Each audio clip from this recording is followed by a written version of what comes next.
Maligayang pagdating sa isang universo kung saan ang digmaan ay walang katapusan at ang sangkatauhan ay nasa bingit ng pagkalipol. Ito ang Warhammer 40,000, isang grimdark na mundo na puno ng mga bayani, halimaw at walang humpay na labanan.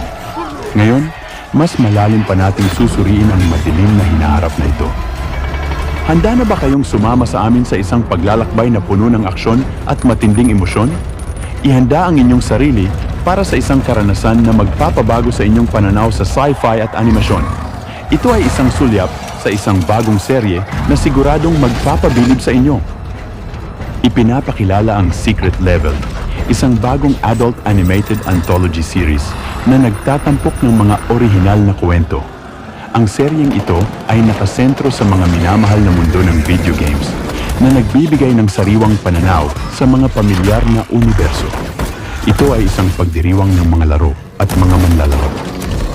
Mula sa mga malikhaing isip sa likod ng critically acclaimed na Love, Death, and Robots, ang Secret Level ay naghahatid ng parehong kalidad at lalim. Bawat isa sa 15 episode ay isang natatanging obra na nagpapakita ng iba't ibang genre at estilo. Ito ay isang patunay sa kapangyarihan ng storytelling sa animation. Ngayon, pag-uusapan natin ang isa sa mga pinaka-inaabangang episode, And They Shall Know No Fear. Ito ay isang kwento na nagaganap sa loob ng Warhammer 40,000 universe na nagtatampok sa mga iconic na Space Marines. Ang episode na ito ay nagbibigay ng isang matinding sulyap sa kanilang walang humpay na tungkulin. Ang sentro ng kwento ay si Sergeant Metaurus, isang veteranong Space Marine na may malalim na pag-unawa sa kanyang tungkulin. Siya ay nakatanggap ng isang mahalagang briefing para sa isang misyon. Ang kanilang layunin ay sirain ang isang sinaunang relikya na nagtatago ng malaking panganib. Habang isinusuot niya ang kanyang power armor, nagbalik tanaw si Metaurus sa kanyang nakaraan. Naalala niya ang isang kabataan na kanyang nirecruit, isang kabataan na hindi kailangang turuan na maging walang takot. Ang kabataang ito ay likas na matapang, isang bihirang katangian sa isang mundo na puno ng panganib. Ang kabataang ito ay si Lieutenant Titus, isang Space Marine na may kakaibang tapang. Hindi niya kailangan ng pagsasanay upang mawala ang takot, dahil wala siyang takot na mawala. Ito ang dahilan kung bakit siya naging isang epektibong miyembro ng kanilang pangkat.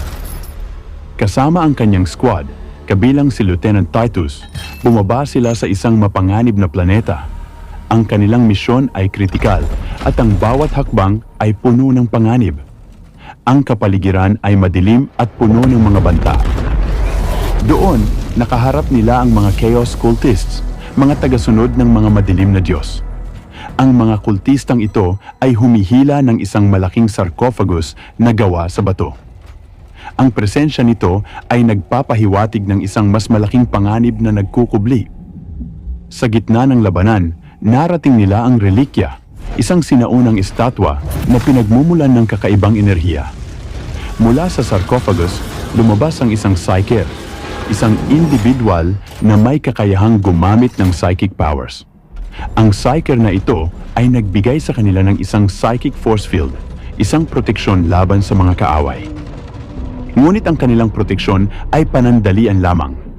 Isang sorcerer ang lumitaw mula sa gilid na nagulat sa kanila.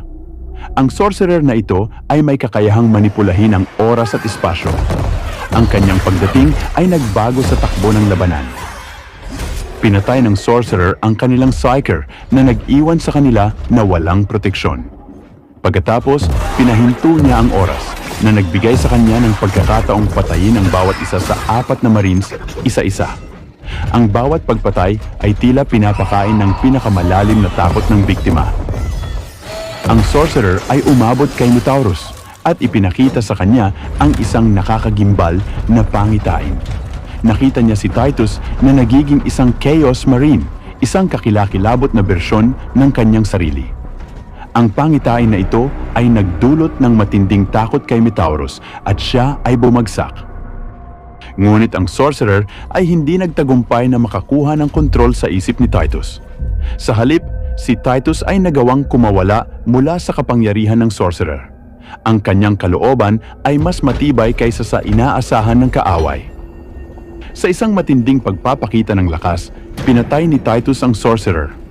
Ang kanyang determinasyon ay nagpatunay na ang tunay na tapang ay hindi lamang kawalan ng takot, kundi ang kakayahang harapin ito. Siya ay nagtagumpay laban sa isang malakas na kalaban. Nagawang makipag-ugnayan ni Titus sa kanilang barko upang humingi ng orbital strike. Ito ay isang huling paraan upang linisin ang lugar mula sa mga natitirang banta. Pagkatapos, kinaladkad niya si Metaurus palabas ng panganib. Si Metaurus, na sumuko na sa kanyang kapalaran, ay nagsabi na tapos na ang kanilang tungkulin. Ngunit hindi sumang-ayon si Titus. Sa harap ng isang paparating na kawan ng mga kaaway, handa siyang harapin ang labanan.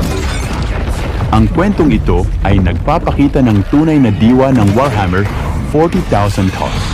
Isang walang katapusang digmaan kung saan ang tapang at tungkulin ay sinusubok sa bawat sandali. Ito ay isang paalala na sa madilim na hinaharap, ang pag-asa ay nananatili sa mga taong lumalaban. Kaya, kung mahilig ka sa sci-fi, animation, at mga kwentong puno ng aksyon at lalim, ang Secret Level ay para sa'yo. Huwag palampasin ang And They Shall Know No Fear at ang iba pang mga episode na naghihintay sa'yo. Ito ay isang karanasan na hindi mo malilimutan.